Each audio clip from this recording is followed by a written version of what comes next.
At our engagement party, my fiancé looked me straight in the eye and said, "My ex will always be part of my life. Either you accept that or we end this right now." Everyone turned to me, waiting for my reaction. I stayed calm, took a deep breath, and simply said, "All right." Then can you believe this? In front of hundreds of people, at our engagement party, the man who was supposed to be my future husband looked me dead in the eye and said, "My ex-girlfriend is irreplaceable. If you don't like it, we'll call off this wedding." Every single person in that room waited for me to crumble, but what I said next changed my entire life forever. That evening, the Charleston sky was doing its usual magic, painting the most incredible orange and purple canvas behind the historic steeples and rooftops. We were at this stunning estate, all modern grandeur mixed with classic Southern charm. Soft music from a string quartet drifted through the air, sweet jasmine everywhere. This was supposed to be the perfect engagement party for Amelia Hayes and Jackson Pierce. Amelia, felt genuinely happy, even in my self-designed lavender dress. As an architect, I guess you could say I'm pretty structured and thoughtful, but with a quiet strength. And Jackson? Oh, he was the life of the party, as always. A rising star entrepreneur from New York, heir to some big company. Everyone saw us as the dream couple, the brilliant architect and the prince of business. My mom was in tears, telling me she'd never seen me so happy. My dad, usually a man of few words, just clapped Jackson on the shoulder, a proud smile on his face. Jackson's family seemed thrilled too. A cultured, intelligent, independent daughter-in-law from Charleston, perfect for their image. But even amidst all that perfection, there were these tiny, unsettling things. Like when Jackson's old friend joked about someone finally taming this wild lion, and Jackson's laugh sounded a bit hollow, his eyes darting around. Or those moments when he'd go silent mid-conversation, his smile fading as he'd tap his phone, only to brush it off as work stress when I asked. I chose to believe him. For me, love was built on trust. I truly believed our foundation was solid. That night was supposed to be the celebration of that foundation. I had no idea Jackson himself was about to take a giant sledgehammer to it. After dinner, the master of ceremonies announced the speeches. My dad, then Jackson's dad, both spoke beautifully. Then it was our turn. Jackson grabbed the mic, all smiles, surveying the adoring crowd. He talked about dreams coming true, how extraordinary I was. My heart swelled. This man was going to be my husband. Then his smile shifted. It got serious. The festive atmosphere in the room changed, like a cold draft had suddenly snaked its way in. In building a relationship, he said, his eyes now locked solely on me, I believe in one thing: absolute honesty. That's why tonight, in front of all of you, I want to make one thing clear. A hush fell over the room. Even the jazz trio seemed to fade. Everyone leaned forward, curious, expectant. Jackson took a deep breath and then, in a voice that somehow managed to be both clear and booming through the speakers, he said the words that would stop time. "Clara Reed, my ex-girlfriend, will always be a part of my life." A ripple of murmurs went through the guests. Clara's name was known. They'd been together for years before Jackson and I met. He held up a hand, silencing everyone. "I will never abandon her, whether as a friend or a business partner. Our relationship has changed, but our bond will exist forever. This is a part of me, a part of my past and my present." Then his gaze turned fully, brutally to me. His face was defiant, almost putting me on trial. "Amelia, if you don't like it," he said, his voice stabbing everyone listening, "if you can't accept that, then we'll call off this wedding." The world actually stopped. The music died. A spoon clattered somewhere, sounding like a cannon shot. Hundreds of eyes, which had moments ago held admiration, now swung to me. Shock, pity, confusion, and yeah, a touch of cruel curiosity. My parents looked pale. My dad's fists clenched. My mom stared, horrified. They all watched me, waiting for the tears, the drama, the breakdown in response to that cruel, public ultimatum. But for me, it was like I was in a soundproof bubble. A ringing in my ears drowned out the whispers. I didn't see the judging eyes. I only saw Jackson, the man who had just emotionally stripped me bare. But the strangest thing? What washed over me wasn't shame or betrayal. It was this cold, astonishing clarity. In a matter of seconds, all the puzzle pieces about Jackson clicked. His distant attitude, the secretive phone, those late-night business calls. It all pointed to Clara Reed. This wasn't honesty. This was a declaration of power. He wasn't asking for understanding. He was issuing an ultimatum. This wasn't a relationship built on trust, but on his terms and conditions. And I had just realized I was unwilling to sign that contract. My hands trembled, but it wasn't from fear. It was pure, surging adrenaline. I looked into Jackson's eyes, still defiant, still arrogant, absolutely certain I'd bow my head, maybe cry, and reluctantly agree to save face. He didn't know me at all. An almost imperceptible smile touched my lips. Without breaking eye contact, I reached for the mic from the stunned MC, who handed it to me purely on instinct. The silence was deafening. I could feel my mother's heart pounding. Everyone was waiting for me to shatter. I took a slow breath. My voice, when it came out, had no tremor. It was perfectly clear and steady. Okay, just that one word. Then, with a calm gesture, I put the microphone back. I gave my parents a small, reassuring nod. It's all right. I'm okay. Then, with all the elegance I could muster, I turned to the frozen MC. We can continue, I said in my normal voice. I believe dessert can be served now. The effect was far more devastating than if I'd screamed or cried. Confusion swept the room. Jackson's arrogant face crumpled into utter astonishment. This wasn't the reaction he'd planned. He expected a fight or a surrender. He was completely unprepared for this calm acceptance that felt like total rejection. I sat back down, picked up a glass of water, and drank slowly, as if Jackson's speech hadn't been a bomb, but just a slightly odd interlude. In that moment, among the ruins of my life's plans, I felt whole for the first time. I managed to autopilot through the rest of the party, smiling, nodding, thanking guests who offered awkward goodbyes. Many tried to give me pitying looks, but my gaze was so serene, they were the ones who felt ashamed. Jackson tried to pull me aside several times. Amelia, we need to talk. What did you mean by, okay? He whispered nervously. Later, Jackson, I replied each time, my voice polite but icy. I'd built an invisible wall, and for the first time, he couldn't break through. The drive home was surreal. No one spoke. My dad gripped the wheel, knuckles white. My mom stared out the window, lost in thought. I looked at the familiar lights of Charleston, now blurry and distant. But I wasn't sad. What I felt was immense relief, like a heavy burden I didn't even know I carried had been lifted. I replayed Jackson's words, not with emotion, but with the cold logic of an architect examining cracks in a building. His declaration wasn't a small fissure. It was fundamental damage to the foundation. You can repaint a building, change the interior, but if the foundation is weak, it will all collapse. Any repair just delays the inevitable. It's better to demolish now and build something new from scratch, on solid ground. The silence in the car wasn't empty. It was filled with my parents' love and concern. When we got home, my dad turned to me. Amelia, he said, his voice low, whatever you decide, your mother, and I will always be behind you. Always.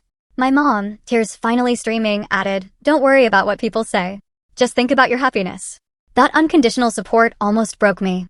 A warmth spread through my chest. I didn't cry, but I reached for my mom's hand. Thanks, Mom. Dad. I went to my room. Pearl gray walls, minimalist furniture, my drafting table facing the window. Everything orderly, efficient, serene.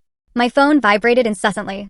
Dozens of messages from worried friends, missed calls from Jackson. I opened his texts. Amelia, pick up the phone. Amelia, did you do that on purpose to humiliate me? Amelia, I was just trying to be honest. Why are you acting so childish? I read them without emotion. These were just final confirmation. In this crisis, Jackson wasn't worried about my hurt feelings. He was worried about his bruised ego, his damaged image. He was twisting facts, making himself the victim of honesty, and labeling my reaction as immature. I put my phone back on silent. There was nothing more to talk about. Everything had been said, very clearly. I turned on my drafting lamp. On the wall were sketches of a wedding dress, blueprints for our future house, a color palette. For months, they'd been a source of joy. Tonight, they looked like relics from someone else's life. With a decisive movement, I took them down, stacked them neatly, and put them in a bottom drawer. Out of sight, out of mind. Then I opened my laptop. Wedding Prep AP was the folder. Inside were subfolders, catering, venue, invitations. I created a new document, wedding cancellation plan. My fingers danced across the keyboard. Polite, professional emails for every vendor, explaining the cancellation for personal reasons. Confirming I'd cover all penalties. As the first church bells called for dawn, I was finished. I stretched, went to the window. The eastern sky was blushing red. A new dawn. I was at peace. No regret, only certainty. The road ahead wouldn't be easy. Gossip, drama, a heart to heal. But for the first time in a long time, I was in complete control of my life. I smiled faintly. My engagement night ended with an explosion, but from the ashes, I was ready to rebuild my world on my own terms. The next morning, while Charleston slowly woke up, I was already in work mode. I channeled everything into action. First call, Mrs. Davis, my wedding planner, who is also becoming a friend. Hi, Amelia. Last night was wonderful. Everyone was praising the concept, she chirped. My heart beat a little faster. Hello, Mrs. Davis. Thank you for all your hard work, but I'm calling to cancel everything. A pause. Amelia, is the connection bad? Did you say cancel? Cancel the wedding, Mrs. Davis. My wedding to Jackson is not going to happen. I need you to stop all proceedings and contact all vendors. I will cover all cancellation fees. Another, longer silence. I heard her sharp intake of breath. Amelia, this isn't a joke, is it? Was there a problem? Maybe you can talk it over. My decision is final, Mrs. Davis. I appreciate all your help. After that call, I felt the first weight lift. I sent the emails I'd drafted, one by one. Printer, dress designer, caterer, estate manager. Each send click felt like a step away from the ruins of that failed future. While I was composing the email to the decor company, my parents came in, looking tired. Hi, Mom, Dad. I'm just handling the cancellations, I said, gesturing to my laptop. My dad sighed, but relief flickered in his eyes. He saw I was strong. Let me handle the financial matters and penalties, he offered. No, Dad. This is my responsibility. I started this, and I need to finish it. I just need your support. That support came in the form of hot soup from my mom and a gentle pat on the shoulder from my dad. They didn't bombard me with questions. They trusted me. Of course, the shockwave didn't stop there. Calls from relatives poured in, each voice laced with surprise and disbelief. I answered everyone with the same calm phrases, leaving them speechless. Around noon, the real storm arrived. My phone rang. Jackson Pierce. I declined. Seconds later, an email notification popped up, confirmation, cancellation of wedding event Jackson Pierce and Amelia Hayes. Then, a text from Jackson, all caps, are you crazy? You actually did this without even talking to me. I read it and put my phone down. I knew he'd come. I was prepared. Sure enough, that afternoon, a black sports car screeched to a halt outside my house. Jackson got out, his face red with anger. He didn't even park properly. He banged on the door. My dad opened it. Mr. Hayes, I need to talk to Amelia, Jackson demanded, skipping pleasantries. My dad tried to calm him. Come inside, Jackson, let's talk calmly. There's nothing to talk about calmly. I need to speak with her now. I appeared. I'll handle this, Dad, I said serenely. I looked at Jackson, my face blank. What is it, Jackson? What is it? You canceled our wedding over email. You humiliate me in front of hundreds of people, and now you act like nothing happened. Where's your head, Amelia Hayes? My head is exactly where it should be, Jackson. In a place where I can think clearly, I retorted, cool as ice. You were the one who humiliated both of us with that ridiculous ultimatum. It wasn't an ultimatum. It was honesty, he shouted, drawing the attention of neighbors. I just wanted you to understand my position. I was asking for understanding, and you repay me with this humiliation. Understanding is a two-way street, Jackson. It's discussed in private, not declared unilaterally in public to test your partner. That's not honesty. It's arrogance. I crossed my arms. Each sentence was delivered with sharp, logical emphasis, disarming his every argument. He ran his hands through his hair, frustrated. Fine. I was wrong. I chose the wrong time and place. But was this reaction necessary? Canceling everything? Do you know what this means for our families? For the Pierce Group's reputation. And there it was again. His concern wasn't for my broken heart, but for his family's reputation. This wedding isn't about your family's reputation, Jackson. It's about my life, and I'm not willing to spend it with a man whose heart is still divided. I don't want to always compete with the shadow of his past. I never asked you to compete. My relationship with Clara is over. Really? Then why did you feel the need to proclaim it as a primary condition of our marriage? Why can't you let her go? He fell silent. No answer. Seeing him speechless, I knew this was the end. There's nothing more to say. You should go, Jackson. Don't make a scene here. He looked at me, a mix of anger and hurt. So that's it? After everything we've shared. We haven't shared anything yet, Jackson. And I'm grateful we're stopping now before it's too late. I turned, goodbye, Jackson Pierce. I walked into the house and closed the door, leaving him frozen on the porch. I didn't look back. I leaned against the door for a moment, taking a deep breath. No tears. Only immense relief. The final battle was over, and I had won it for myself. Weeks passed. The dust from the failed engagement slowly settled. I deliberately limited my social interactions, needing space to breathe, time to redraw the blueprints of my life. To fill that void, I threw myself into what I do best, work. I contacted a senior architect, looking for a new, challenging project, something that could absorb my entire being. The opportunity came sooner than expected, a proposal to restore and convert an old townhouse in the heart of Charleston's historic French Quarter into a modern art gallery. For me, this was more than just a job. It was the perfect escape. The French Quarter, with its cobblestone streets and history in every wall, was the ideal place to heal. The project itself was a metaphor for my life, taking something old, broken, forgotten, and giving it new life and purpose without erasing its soul. The first day I visited the site, I fell in love. It was in a sorry state, peeling paint, part of the roof caved in, weeds everywhere, but the structure was solid. The old wooden columns stood with dignity. The delicate ironwork on the balconies told stories. I walked alone through the dusty rooms, envisioning how light would stream through cleaned windows, how the heart pine floors would gleam again, how modern art would contrast beautifully with the classic architecture. It was complex, demanding precision, collaboration with the Historical Preservation Society, finding local artisans. It was exactly what I needed. Amidst the debris of that old building, I began to rebuild my own foundation, brick by brick. The owner of the building was a man named Ethan Cole. I'd only communicated with him via email and phone, and he seemed meticulous, with a strong vision and deep respect for history. Today, we were meeting in person for the first time. I arrived early, sketching in my notebook. Every time I come here, I discover a new detail I missed before, a calm voice said from behind me. I turned. A man stood in the doorway, silhouetted by the afternoon light. He wasn't flashy like Jackson. His attire was simple. His face wasn't conventionally handsome, but it radiated calm, and his gaze was sharp, observant, like an artist's. "Mr. Ethan Cole?" I asked, extending my hand. He smiled, his grip firm. "Please call me Ethan. And you must be Amelia Hayes, the architect. The sketches you sent me were more impressive than any resume." I was a little surprised by the unexpected compliment. "Thank you. I was also impressed by your vision." We spent 2 hours walking through the building. Our conversation flowed effortlessly, not like client and architect, but two people sharing a passion for art and beauty. We even had a small debate. Ethan wanted to keep a deteriorated wooden mantelpiece for sentimental value.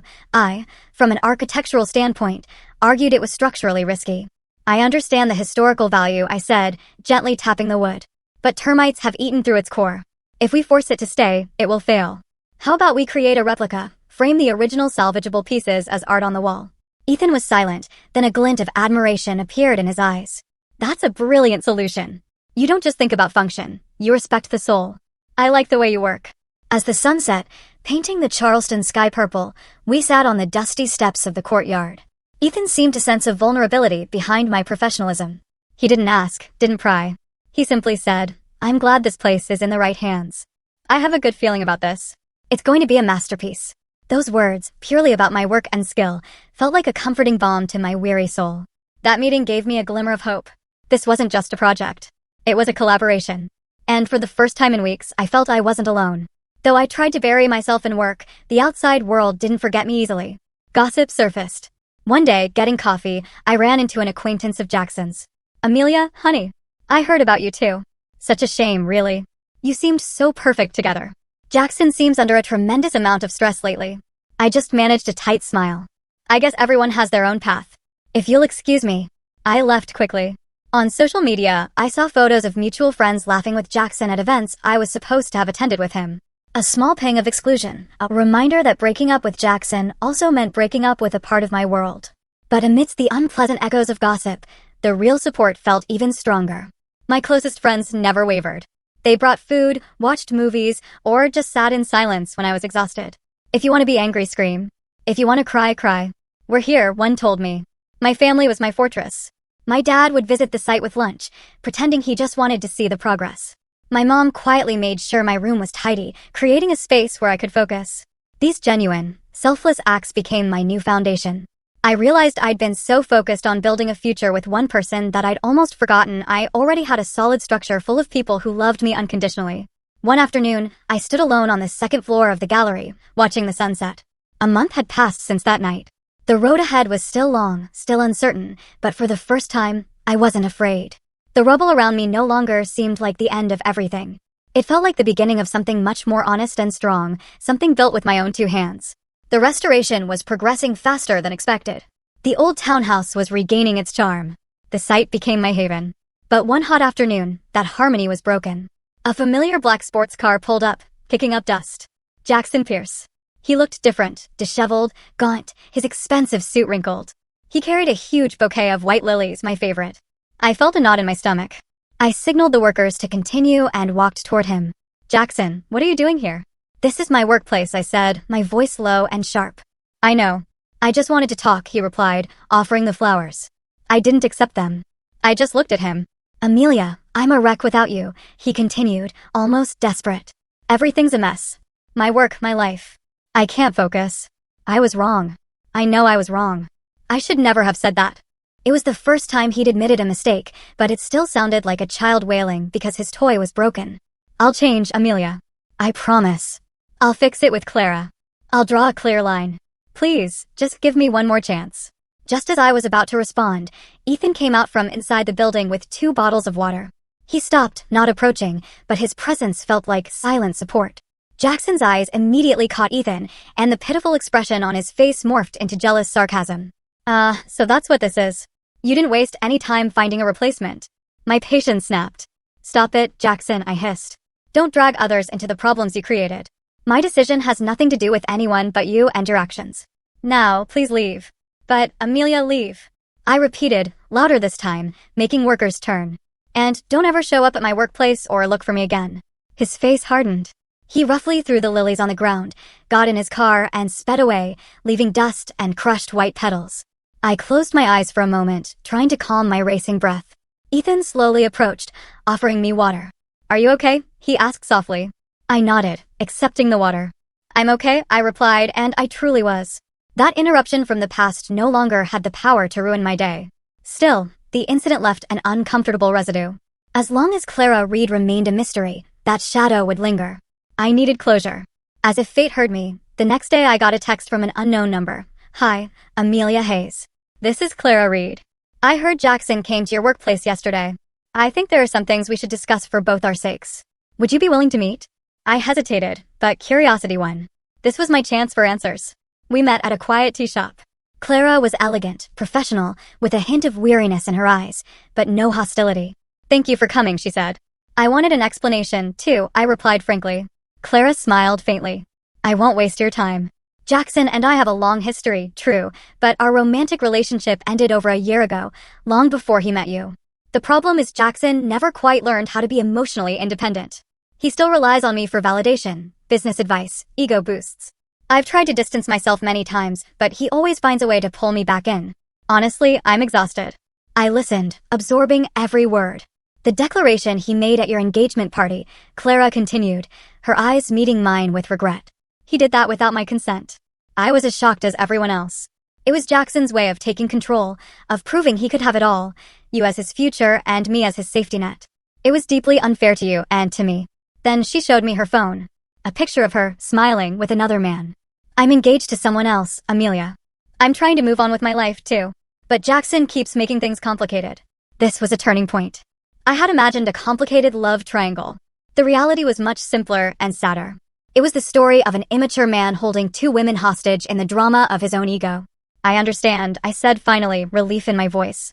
Thank you for being so honest, Clara. Thank you, she replied. At least now you know this was never about you not being enough. It was all about him not being mature enough. I left the tea shop feeling lighter than ever. The last fog had lifted. I was truly free. The following days felt brighter. Freed from the weight of doubt, I dedicated myself to work with renewed vigor. My relationship with Ethan also deepened. We were a solid team, understanding each other with just a glance. One afternoon, as we supervised the installation of a glass roof, a summer storm hit. We were trapped in the gallery, watching the rain. Rain always has a way of forcing us to pause, Ethan said. You seem different these last few days. Lighter. I smiled. I've let go of a weight. I just got the closure I needed. A long chapter of my life has completely closed. Ethan nodded. He didn't press. When my old gallery failed, I thought it was the end of the world, he shared. It took me a long time to realize that failure gave me the chance to stop, see what went wrong, and rebuild in a better way, like this building. Sometimes demolishing something is just as important as building it, I replied softly. Exactly, he said. Because it gives you the chance to build a stronger foundation. We fell back into silence, a comfortable, meaningful one. It was just us and the soothing sound of the rain. In the middle of an unfinished building, I felt I had found the most solid shelter, a place where I was understood without needing many words. Just as Clara had predicted, without her as his unofficial advisor and emotional support, Jackson's business empire began to show cracks. Ruled by emotion and a bruised ego, he made a series of poor decisions. News reached me through an old friend. A major real estate project in New York was on the brink of collapse due to chaotic management and his arrogant attitude. I felt no satisfaction, only a vague sadness at seeing someone self-destruct. That night, working late, I got a call from Jackson. This time, I decided to answer, feeling perhaps it would be the last. His voice was panicked, desperate. No arrogance, just despair. Amelia, it's all gone, he trembled. The project failed. The investors are gone. It's all my fault. A pause. I waited. It's Clara's fault, too, he accused. She wouldn't help me. She left me alone. Then, the blame shifted to me. And it's your fault, too. If you hadn't left, I wouldn't be like this. I need you, Amelia. Why did you leave me when I needed you most? I listened calmly. Before, those words would have hurt. Now, they sounded like a stranger drowning in his own problems. Jackson, I said, my voice gentle but firm. Blaming everyone else isn't going to solve your problems. You made your own decisions in business and in our relationship, but I hope you find a way to fix everything. I interrupted him. But that's not my job anymore. I have my own life now. Goodbye. I hung up before he could reply. This time, I had truly, completely severed the last tie. I felt no anger, no pity, not even care. Just neutrality. And neutrality was the most absolute form of freedom. 2 months later, the art gallery project hit its first major milestone. The structural restoration was complete, the roof installed, walls repainted, floors polished. To celebrate, Ethan suggested a small toast with the core team. In the still empty central hall, we gathered. For me, it was emotional. I looked at the high ceilings, the sturdy columns, the golden sunlight streaming in. I had done it. I had transformed ruins into something beautiful and hopeful. A tangible testament to my ability and perseverance. After everyone left, only Ethan and I remained, standing side by side, contemplating our work in comfortable silence. There was a time I wasn't sure this place could be saved, Ethan said. But you saw its potential and brought it back to life. We brought it back to life, I corrected with a smile. It was a team effort. He turned to me, his gaze deep and soft. Amelia, he said, his voice more serious, working with you these past few months has changed more than just this building. From the first day, I admired your strength, your talent, your way of seeing beauty where others only see ruins. But over time, I realized I wasn't just admiring Amelia Hayes, the architect. He paused, searching for words. I've grown to love you. The confession was quiet, sincere, no pressure. Not a grand declaration, but an honest expression. I looked at Ethan's face, bathed in the sunset light. I saw warmth, respect, sincerity. All the things I had once longed for. I didn't need words. The most genuine, brilliant smile I'd had in years spread across my face. In the middle of the gallery that had become the symbol of my own rebirth, I knew I had not only rebuilt a building, but found a new foundation for my heart, and this time it felt incredibly solid. Ethan's sincere confession opened a new door. We didn't rush. We let our feelings grow organically, like the careful restoration of the townhouse. We were no longer just architect and client. We were two souls creating something beautiful together. Our days were filled with happy activity at the project site, debating paint colors, light placement. I focused on technical aspects. Ethan brought the artistic and philosophical touch. We complemented each other perfectly. Often, we'd stay after everyone left, sitting on a blanket on the dusty floor, sharing dinner, talking about things beyond work. I told him about my dream of designing schools in rural areas. He told me about meeting artists across the country. In these relaxed conversations, I found a peace I'd never felt with Jackson. With Ethan, I didn't need to be the best version of myself. I could be my complete self, the sometimes too perfectionistic architect, the woman still healing, the dreamer with strange ideas. And Ethan accepted it all, even adored it. I love how you furrow your brow when you're deep in thought, he told me one night, brushing hair from my face. It looks like you're drawing the blueprints of the universe in your head. I laughed, my cheeks flushing. For the first time in a long time, I felt seen as a complex human being, not an accessory. The gallery became a metaphor for our relationship, slow, thoughtful, respectful of the past, with a clear vision for a bright future. As the gallery's interior neared completion, Ethan surprised me. Do you want to come home with me this weekend? He asked casually. Not to my apartment, but to where I grew up. My mom has been wanting to meet the brilliant architect. My heart fluttered. It felt like a big step. I remembered the tense, image-focused meeting with Jackson's family. But in Ethan's warm gaze, I knew this would be different. His mother's house was in a small town known for its artisans, a modest wooden home surrounded by a lush garden. On the porch, a middle-aged woman with a kind smile was painting pottery. Mrs. Cole. The meeting wasn't awkward at all. She greeted me with a warm hug, asking enthusiastically about the gallery's restoration, my philosophy. Amelia, you've saved the soul of that building, she said, serving hot tea. That building was my late husband's legacy. Seeing it come back to life is the greatest happiness for us. I spent the day chatting comfortably, learning pottery painting, listening to stories of Ethan's childhood. I saw where he got his serenity, his love for art. In that simple, warm home, I felt unconditionally accepted. I wasn't being evaluated. I was cherished for who I was. As we left at sunset, Mrs. Cole took my hands. Take care of my son, please. Since he met you, his light has started to shine brighter again. On the way back, I was silent, my heart full. The man beside me wasn't just a partner. He was a home, a solid foundation built on sincerity and the warmth of a family. A few weeks before the gallery's grand opening, I received a message from Jackson. Short, and in a completely different tone. Amelia, could you give me a moment of your time for the last time? There's something I need to tell you in person. I promise I won't bother you. My heart now calm, I agreed. We met at the same tea shop where I'd met Clara. This Jackson was a different person. No arrogance. Thinner, quieter. A maturity in his eyes that wasn't there before. He ordered a black coffee, not an expensive drink. Thanks for coming, he began. I won't take long. I just wanted to do something I should have done a long time ago. He looked me directly in the eyes. I'm sorry. His voice was firm, sincere. I apologize for everything I did, for my words at that party, for my ego, for my immaturity. I ruined something good because of my foolishness, and it's taken me months to realize it. He briefly shared that he'd lost his business, but it had become his turning point. He was rebuilding from scratch in a more honest way. He'd cut contact with Clara and wished her happiness. I hear you're happy now, he continued with a faint smile. I'm glad. Truly, you deserve the best. I felt the sincerity in every word. The last weight, one I wasn't even aware I was carrying, finally lifted. No more anger, no disappointment. Only peace. Thank you for your apology, Jackson. And I accept it, I replied. I hope you rebuild a better life for yourself, too. We shook hands, closing a chapter peacefully, maturely. When I left that tea shop, I knew the story of Jackson Pierce had truly become the epilogue in the book of my life. The gallery project was 100% complete. The building stood majestically, a perfect blend of old-world charm and new-world spirit. To celebrate before the official grand opening, Ethan took me to one more place. There's one more spot I want to show you. A place where I always find inspiration to start something new. He took me to White Point Garden. The afternoon sun was setting, bathing the historic park in golden light. The atmosphere was magical. We walked among the old oak trees, talking about history, legacy, things that endure. As the sun nearly touched the horizon, painting the sky with purples, oranges, and reds, Ethan led me to a spot with a perfect view of the harbor. He stopped and turned to me.